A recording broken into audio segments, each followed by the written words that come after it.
E aí a importância, não é, da chamada higiene do sono, não é? A gente pode falar sobre isso, inclusive, porque a gente estava falando, né, a gente falou dos problemas que causam, né?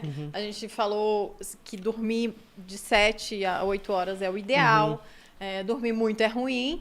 E aí o pessoal, mas eu demoro para pegar no sono, né? Tem toda essa história. Mas eu não consigo dormir cedo. Eu acho ótimo quando o pessoal fala, eu não consigo dormir cedo. É óbvio, você tá no celular assistindo, vendo séries. Isso. Netflix, meia-noite, comendo pipoca, eu não consigo dormir cedo. Peaky Blinders lá, né? O cara matando o outro, matando 5 pessoas num episódio. Aí isso é óbvio, você não vai conseguir dormir. Quando você fala isso, Malu, aí me vem à cabeça, por exemplo, alguém não tá conseguindo dormir bem, aí a primeira coisa que você faz de pergunta, como é o quarto? Como é o local que você dorme? Cheio de estímulo, celular, TV. Você faz tudo no quarto, estuda no quarto, come no quarto. Não tem como. O teu cérebro não vai compreender que aquele é o local de dormir. Então, tem um monte de estratégia que a gente pode falar para poder dormir melhor. Lá em casa, por exemplo, se a gente está falando, eu realmente tenho toda uma estratégia. Alface à noite. Para algumas noites, não pro Dia dos Namorados, por exemplo. Aí dá problema. Aí não. Tem toda uma estratégia para que a gente cultive esse templo do sono que é o nosso quarto. Então, a gente até tem uma TV lá no quarto, acho que a gente ligou umas 5 vezes e faz um ano que a gente mudou. É verdade. A gente não porque vê TV no a gente quarto. não vê TV no quarto. Nossa cama é de qualidade, né? Tem... sempre é fresco, então tem várias coisas. Se vocês quiserem falar, ou então eu posso falar aqui. Geralmente paga um pessoal pra tocar violino enquanto a gente tá caindo no sono. Uma dica pra quem tá em casa. Não, eu vou falar então, aí vocês completam. Tá bom. Beleza. Primeiro, muito escuro. Então, sabe aquele lugar, aquela luzinha da TV? Stand-by. Bota uma fita preta ali para poder, né, ajudar aquilo. Bota um blackout, se possível. Deixar o ambiente realmente escuro. Um ambiente um pouco mais frio também favorece a qualidade do sono. Então, além de estar bem preto, né, bem escuro, um ambiente mais fresco, isso ajuda também. E, de preferência, não ficar com a luz azul imediatamente antes de dormir. A gente faz isso? Faz. Então, essa a gente peca. Mas, no geral... Da luz azul, você faz mais que eu. Você deita na cama imediatamente antes de dormir com a luz azul no rosto. Mas sabe que, na verdade, isso Você talvez faz? nem impacte Mas a minha tanto. luminosidade está na mínima. Como está a sua luminosidade? Eu quase não faço isso. Eu vejo antes, eu deito na Mentira, cama gente, não e vou acredita dormir. nele. Tem uma relação Vamos também brigar agora. forte com a alimentação, né? No período de alimentação, antes de você ir pra cama também. O ideal é estar em jejum pelo menos 2 a 3 horas antes de Perfeito. dormir. E o pessoal gosta de comer logo antes de dormir, né? Porque gera relaxamento, ela acha que vai ajudar, né? É porque assim, o que você vai vivenciar de noite depende do que você fez durante o dia. Higiene do sono, a primeira vez que me falaram isso, eu não entendi o que era. Higiene, eu pensei num papel higiênico. Sério, eu pensei, higiene do sono, que limpar minha cama. Higiene do sono é você tirar da sua rotina tudo aquilo que pode afetar o seu sono. E isso começa de manhã. Então a gente acabou de falar, ponto 1, você tem que ter rotina. Isso aí vale para sua vida inteira, mas para o sono inclusive. Horário de dormir, horário de acordar o mais regular possível. E na sua rotina você tem que pensar no momento que você se expõe à luz ou não, o momento que você pratica exercícios físicos, isso é fundamental, o horário que você faz refeições. São 3 atividades e qualquer atividade que te deixe empolgado. Luz, você quer muito luz de dia, se expor à luz natural, porque ela vai avisar, vai ativar as células no olho e avisar o cérebro, o dia começou. E essa luz de manhã, ela te protege do malefício da luz artificial de noite.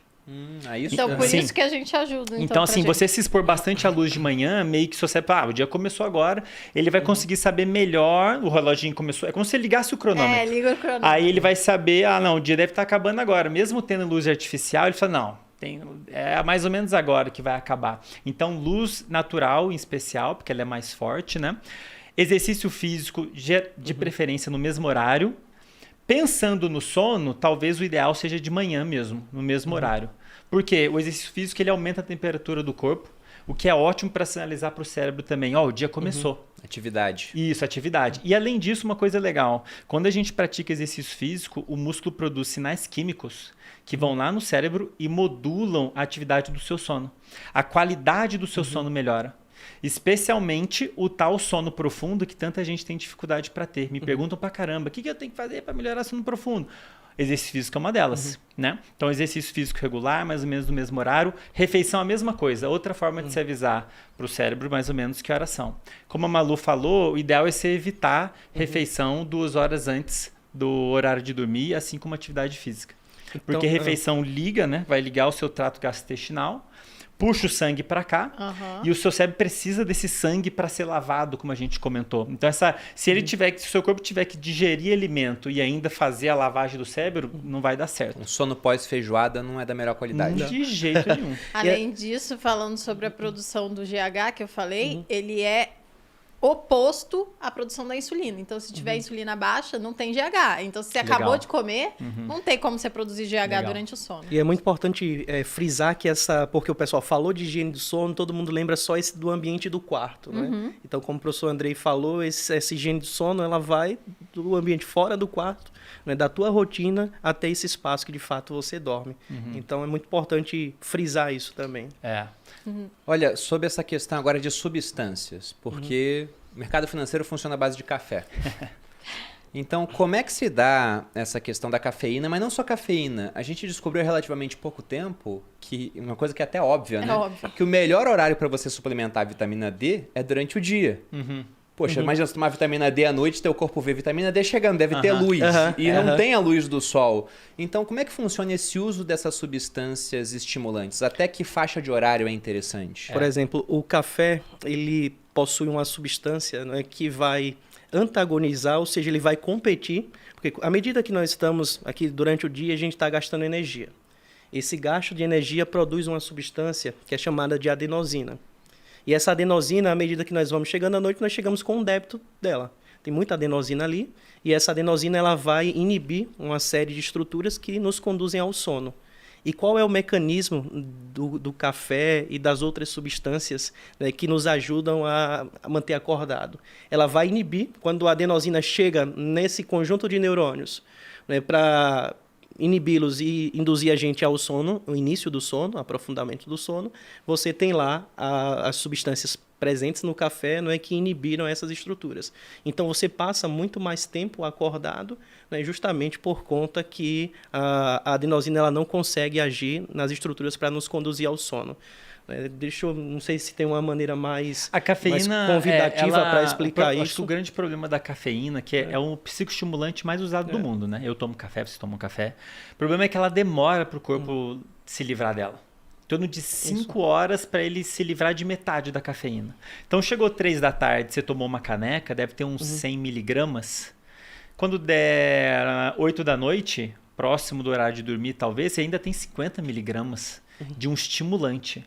E ele pode... Aí tem gente que fala, não, mas eu consigo dormir bem. Beleza, talvez você consiga. Eu ia falar isso. Só que a qualidade do seu sono não vai ser a mesma. Tem um estimulante ali, sabe? Obrigada, a gente volta àquela questão primeira, né, de qualidade e tempo de sono, mais uma vez. É porque às vezes a pessoa ela conseguiu adormecer, mas não quer dizer que a qualidade do sono foi boa. Então, assim, qual que é a recomendação? Evite ao máximo qualquer estimulante, inclusive cafeína, depois de 3 da tarde. Eu tomo... O meu máximo é em 3 ou 4. Às vezes eu dou uma roubada e... Amanda, assim, talvez 4 não Andrei. Mas aí 4, vem, né? Quando eu falo isso, o pessoal fala justamente, mas eu durmo bem. Não sei o quê. E tem, de fato, cada pessoa metaboliza de uma forma a cafeína. Então, tem algumas pessoas que metabolizam mais rápido, outras mais lento. Tem, inclusive, exame que você pode verificar isso. Sim. Mas o ideal é que você não tome depois das 4, depois das 3, agora já... E o ambiente acadêmico é muito comum para isso, né? Os meus alunos, por exemplo, na faculdade, eles suplementam, tomam a cápsula mesmo de café para poder virar dias estudando ali e conseguir... Eu prefiro tão mais a forma natural de tomar um café do que a cápsula. Mas... Falamos de substâncias estimulantes. E que tipo de substância é interessante para usar para auxiliar num sono de melhor qualidade? E quais abusos acontecem também? Porque hoje, eu até lembro quando eu estava mal da coluna, eu tive hérnia de disco há 2 anos, mais ou menos. Cheguei a ficar de cadeira de rodas. Né? Quem me segue há mais tempo conhece essa história. Felizmente deu tudo certo, não tive que operar, tô bem. Mas quando eu fui num médico, ele fazia lá, né? Na anamnese, você trabalha com o quê? Eu falei, eu trabalho com educação financeira. Mercado financeiro. Você toma o quê, então? Eu falei, nada. Ele falou, como é que você não toma nada? O pessoal toma um remédio para acordar, toma um para dormir. Cadê o seu remédio? Eu falei, não tomo nada. Ele falou, você não toma nada? Com 30 anos aí no mercado financeiro não toma nada? Eu falei, não tomo nada. Ele falou, olha, é muito raro isso. Porque a gente está num mundo onde as pessoas tomam estimulantes e depressores o tempo todo. O que o pessoal costuma usar para ajudar no sono que é errado e o que deveria usar se quiser ter um sono de melhor qualidade, que seria assim, certo ou pelo menos não faz mal? Bruno, infelizmente eu tenho que dizer o seguinte, não tem nada que a gente possa tomar que vai induzir o sono igual ao natural. Nada, infelizmente, não tem nenhum remédio. O que acontece é que nesse meio que a gente tem que produzir muito, as pessoas têm dificuldade para dormir bem naturalmente, elas quase que precisam tomar um estimulante. Pode ser cafeína, pode ser Ritalina, pode ser Venvance, daí ela toma um negócio para acordar. Só que aí é um estimulante. Muito forte. Isso vai atrapalhar o seu sono, provavelmente. Aí chega na hora de dormir, ela tem que tomar alguma coisa para desligar. É como se estivesse meio que forçando a barra. Entendi. E a qualidade do seu sono não vai ser tão boa como se fosse natural e tão pouco o seu desempenho no dia seguinte. Então a pessoa acaba assim, entra num ciclo vicioso porque ela não consegue dormir sem remédio e por causa disso tem que tomar estimulante. Porque ele tomou estimulante, não vai conseguir dormir sem remédio. E vira um ciclo vicioso e o ideal é a pessoa de alguma forma quebrar esse ciclo. Tirando aos poucos esses fármacos e implementando essas estratégias que a gente colocou. Andrei, tem suplementos que ajudam? Existem suplementos que possuem evidência de que ajudam. Por exemplo, a magnésio. Camomila. A magnésio eu não cheguei a ver, não cheguei a fazer uma revisão. Camomila eu sei que tem evidência de que ajuda, mas sim, é uma ajuda pequena. Se você de manhã ficar, por exemplo, não se expor à luz natural, você não tiver uma rotina, não tem nada que você vai tomar que vai resolver seu problema. Não adianta você fazer tudo errado ao longo do dia e chegar de noite e tomar um chá. Entendem? É um suplemento, é uma coisa assim que pode te ajudar a relaxar de alguma maneira. Qualquer coisa que te ajude a relaxar pode ajudar. Banho quente, ler, tomar um chá. Sauna. Talvez sauna. O problema da sauna não, a sauna ela leva não, mas ela vai aumentar a temperatura, mas quando você sair da sauna vai ter um efeito rebote. O seu corpo vai estar de uma forma para liberar calor, aí sua temperatura vai cair, que é o que a gente quer que aconteça de noite para você adormecer. Como a Malu falou, o ambiente está mais fresco, é legal para o sono. Por isso que às vezes é difícil de dormir no verão. Vocês que moraram no Rio sabem o que eu tô falando, né? Eu também morei lá, é surreal, assim, se não tiver ar-condicionado. E aí, se você liga o ar, tem um problema que daí resseca e aí você atrapalha as vias respiratórias e acorda por causa disso, né? Então, eu não gosto de dormir com ar ligado. É horrível, né? Garganta... Mas existem algumas drogas também que são utilizadas aí já no contexto medicamentoso mesmo, que você aumenta a inibição ali do sistema nervoso, mas, mais uma vez, você induz o sono, mas perde qualidade. Você ganha tempo, mas perde qualidade. E melatonina, assim, por exemplo? Pois é. Melatonina, ela é muito boa para ajustar o horário. Porque hoje em dia é muito comum as pessoas... É fácil você ir dormir tarde e acordar tarde. Né? É fácil você ficar acordado até tarde e você vai querer dormir até mais tarde. E às vezes, isso não é o legal. A gente chama isso de atraso de fase. O seu relógio está atrasado. Daí a gente tem que puxar. Isso é fundamental para quem tem TDAH. Qualquer pessoa que esteja dentro de um quadro clínico específico, uma das primeiras coisas que tem que ser feita é regular o sono dela, o horário. Então, às vezes, a pessoa está com o horário errado, a melatonina é legal para você puxar para o horário certo. Porque ela é um sinal, do mesmo jeito que a luz sinaliza o dia começou, a melatonina é um sinal químico, tá de noite. Né? Então, você dar a melatonina nesses casos é bom para puxar para o horário certo. Mas ela não melhora a duração nem qualidade do sono. Muito. É muito sobre conseguir, de alguma forma, estimular você ir a dormir. Isso. No horário certo. No horário certo. Você tem essa regulação do ciclo circadiano. Ela promove essa regulação, mas ela não afeta diretamente, né, o sono. Principalmente quem tem aquela dificuldade para dormir, é legal você usar a melatonina, lógico, acompanhada pelo seu médico, né? E aí você vai colocar para justamente regular. E o legal é você fazer isso de forma mais pontual e estratégica, por exemplo, num jet lag, né? Você quer colocar e você leva a melatonina porque você quer se adaptar aos horários daquele lugar, ou quando você voltou para casa, você se adaptar aos horários. Então, é uma forma pontual de você regular o seu sono. E é muito legal. Eu, particularmente, eu não gosto de usar nada que é para sempre. Ai, meu Deus, isso daqui eu preciso para sempre. Legal. Eu vou precisar para dormir. Então, se você precisa para sempre, certamente alguma coisa você está fazendo de errado. Tá fazendo errado. Né? Não então, era pra você precisar. A ideia só dorme há milhares de anos, pô. A ideia é que, de remédio pra isso. É como eu tinha dito, né? O cortisol aumenta pela manhã, vai caindo durante o dia. Quando ele chega num estágio menor, né? Num nível mínimo, você aumenta a melatonina. Esse é o estágio natural. Se você não está aumentando a melatonina, talvez o quê? O seu cortisol esteja alto, tem todo um processo. Luz demais, tem alguma coisa errada. Ou você não está pegando. Então, tem que fazer toda essa estratégia de higiene do sono que o pessoal falou e que o Andrei falou também, sobre você, desde o início do dia, ter estratégias para dormir melhor. Um dia eu vi um post seu, André, falando sobre o abuso de fármacos para dormir e como isso pode aumentar também risco de morte. Sim. Qual é o fármaco que o pessoal usa, assim, indiscriminadamente? Fala, isso aqui é bom pra dormir. O pessoal usa de tudo, assim. O Rivotril é o... Rivotril é o campeão, né? O pessoal dorme só com Rivotril, Isso, né? e gota ali, então... Rivotril é um fármaco Vinvans pra acordar, Rivotril pra dormir. Exato. Anotem aí a fórmula, pessoal. Quem tá resolvido. O Rivotril é um fármaco que ele aumenta, ele estimula um sinal inibitório no cérebro. Então ele age meio que inibindo o sistema. Ele tá desligando o interruptor, digamos assim. E ele tem um período de duração de várias horas. Então, assim, enfim, não vou entrar em detalhes quando que isso é usado do ponto de vista clínico, né? Ele tem sua utilidade. O problema é que, como eu disse, nenhum fármaco inventado até hoje gera um sono como natural. Isso vale para o Rivotril. E tem um pesquisador, que eu esqueci o nome dele agora, o Karpik, alguma coisa Karpik, da Universidade da Califórnia, que mostrou uma relação entre o uso de fármacos para dormir, e nesse caso era o Zolpidem e um outro, e mortalidade.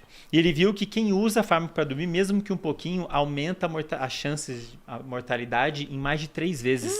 Mesmo quem usa eventualmente, o eventualmente é 18 por ano, 18 comprimidos por ano. Aumenta em 3 vezes a mortalidade. Isso é muito interessante, que eu comento especialmente sobre isso no que acontece muito nesse ambiente acadêmico, que é justamente os estimulantes do sistema nervoso para tu se manter acordado e adquirir assim o máximo de informações, e depois para dormir, né, os vários medicamentos que induzem o sono. Então você nunca tem uma regulação adequada do sono. E eu acho, e a Malu comentou um negócio interessante, não sei quem está assistindo aí que vai talvez se identificar. Muitas pessoas, me parece que não sabem o que é dormir bem. A última vez que elas experimentaram foi quando elas eram crianças. Eu convido o pessoal para refletir sobre isso. Em que momento você aí começou a dormir mal? Porque em algum momento começaram a surgir preocupações com o futuro, e alguma coisa aí rolou que a pessoa começou a dormir mal, e não era para isso acontecer. Era para as pessoas dormirem bem naturalmente todos os dias. E a pessoa esquece como é que é sentir sono. Tem muita gente que depois de usar remédio muito tempo, ela não sabe como é a sensação sentir sono. A pessoa tem que reaprender a sentir sono e, consequentemente, dormir, né? Tem um filósofo que eu gosto bastante, eu até falava o nome dele errado, porque eu só li o cara. Eu falava que era Camus. Aí outro dia alguém falou, você gosta do Camus? Eu falei, quem é Camus? Aquela frase que você fala tanto. Eu falei, é Camus que fala? Que ele é francês, né? Do existencialismo. Isso. E o Camus, ele fala que o ser humano é a única criatura que se recusa a ser o que ela é. Então, se você vê as criaturas na natureza, né, o sol está se pondo, fica mais relaxado, exceto os que são noturnos, os grandes felinos, por exemplo. Sim. Mas a gente, o ideal seria o quê? O sol está se pondo, você fica mais relaxado, pronto para dormir. O sol nasce, você acorda, você começa a trabalhar, faz atividade. E hoje a gente fica alterando os horários, achando, não, produzo mais à noite, sendo que, na verdade, é muito fácil você pensar isso se você de dia está dormindo porque não dormiu à noite. Sim. Aí você vai produzir mais à noite, de fato, mas não é que você é melhor, é só a consequência do que você está fazendo, do hábito que você estabeleceu. Então, acho que a gente tem só que olhar para o que a natureza fez, no final das contas. Eu convido o pessoal a se imaginar, porque o que eu tenho que fazer? Imagina o que aconteceria se você morasse num acampamento. Você morando no acampamento, você está mais próximo de ter uma rotina parecida com o que seria o natural pra gente. Você não vai ter essa, eu preciso me expor à luz natural. Você vai ter que se expor à luz natural. Você vai sair da barraca ali. Você não vai ter opção de não praticar atividade física. Você vai ter que praticar alguma atividade física. Você vai ter que andar, achar comida, ir em algum lugar. E na hora que o sol se põe, você não tem opção, não tem mais luz. Você vai fazer o quê? Você vai sair no meio da mata e correr o risco de ser predado, sei lá, por uma onça. Então, é só você imaginar o que aconteceria, e tem experimentos que fazem isso. Pega o pessoal da cidade e leva para o acampamento. O sono das pessoas muda completamente. Elas começam a expor mais à luz, começam a dormir mais cedo, a melatonina começa a aumentar na hora certa, cai na hora certa, a regularidade do horário fica melhor, fica mais regular. Então, só de levar a pessoa para um acampamento, em 7 dias, você já meio que naturalmente regula o sono da pessoa. O exército fazia isso com a gente. Você dormia que era uma beleza na volta. Se eles deixassem vocês dormirem. Dormia muito bem. Mas até pensando, então, em primeiros passos para uma pessoa que está com um sono muito ruim, que nem lembra quando dormia bem, ou que hoje depende de fármacos para dormir, essa seria uma boa maneira. Então, pense em como, por exemplo, era a vida dos seus bisavós e tente viver um dia dessa forma que seu sono vai começar a entrar na linha. Em poucos dias, a pessoa já vai sentir muita diferença. Só dela mudar essa questão da exposição à luz, pessoa de manhã, faz o seguinte, você que está com problema para dormir, escolhe um horário de dormir e acordar. Assim que acordar, você Faz alguma atividade física ao ar livre para se expor à luz natural, faz uma refeição, seguindo aí algum nutricionista. E depois que o sol se pôr, você baixa as luzes de casa, o máximo. Deixa só a luminária acesa. Só isso vai fazer uma diferença enorme. É uma rotina que a pessoa criou. Então ela vai ter atividade física sempre, num horário específico, de manhã vai se expor à luz e de noite pouca luz. Isso já vai trazer uma mudança enorme na vida da pessoa. E com o tempo, naturalmente, a ideia é ela tirar os fármacos, né? E eventualmente ela vai conseguir dormir sozinha. Espero, acho. Vão me cobrar, né? Depois. Eu fiz lá, tô dormindo mal. 30 dias no mato. Isso é mais uma coisa que a gente faz lá em casa, né? De noite a gente não tem luzes muito diretas e fortes. Legal. As nossas luzes são sempre difusas. A gente usa aquela luz que fica do ladinho, assim, da... Preferimos luz amarela do que branca. Tem aquelas lâmpadas inteligentes, né? Que você pode programar. A nossa ela não acende mas, no horário assim, com uma intensidade e ela vai diminuindo. Mas não é tão caro e pode à medida que a gente aplica isso, você vê assim, muita diferença no teu desempenho durante o dia. Nossa. Eu tenho aplicado e comecei a aplicar depois que eu conheci o professor Andrei, principalmente. Yes. Né? Isso mudou muito a minha vida, mudou muito o meu desempenho também. Então, é um efeito dominó eu posso falar positivo, assim, né? por experiência própria. Pois é, então para você que está aí tentando melhorar a qualidade do seu sono, acho que o principal, como a gente disse, é um efeito em cadeia, então não dá para você fazer uma única coisa que você acha que você vai melhorar, mas o principal seria você dormir e acordar no mesmo horário, né? Tentar se expor à luz do sol pela manhã, eu acho que isso também é uma coisa que deve fazer muita diferença, porque como a gente faz isso todos os dias, a gente já experimenta essa sensação. O ser humano faz desde o seu início, né? Mas o Bruno falou, como o seu avô, o tataravô vivia, né? Se dormia cedo e tal. E o pessoal da fazenda, né? O pessoal que ainda vive na fazenda ou em algum lugar no interior, eles geralmente comem mais cedo, eles acordam mais cedo, é tudo mais cedo. Isso afeta muito o humor, não é? E muito eles dormem também. mais cedo também, então tem todo esse ciclo. Quando a gente vai pra praia, no final do ano a gente sempre vai pra praia, e aí a gente sempre acorda mais cedo, porque o sol, por exemplo, na Bahia... sobe 6 da manhã. E não tem como você ficar acordado, sabe? E aí você dorme mais cedo, é tudo mais cedo. Mas vocês se sentem melhor? Mais dispostos. Mais dispostos, né? Provavelmente vocês estão ajustando o horário de vocês, porque seria o mais natural, né? Pra lá, porque a gente acorda sem despertador, muitas nascer, vezes. vocês acordam mais próximo do nascer do sol. Sim. Acaba sendo isso. Seria o mais próximo do que seria o natural. Porque fica muito claro, não tem como. Não tem como, lá na Bahia não tem. Mas a disposição muda e no final do dia você já tá bem mais relaxado para dormir. Então é bom. Né? Mas o Júlio ia falar sobre o humor. Só pontuar sobre essa questão do humor também, não é? Como a qualidade do sono também afeta o humor. Demais. E a perda dele, essa privação de sono, né, conduz à irritabilidade, ao estresse também. Eu fico insuportável quando então você... dá para perceber quando uma pessoa não dorme bem, você se relacionando com... eu fico insuportável, fico muito chato.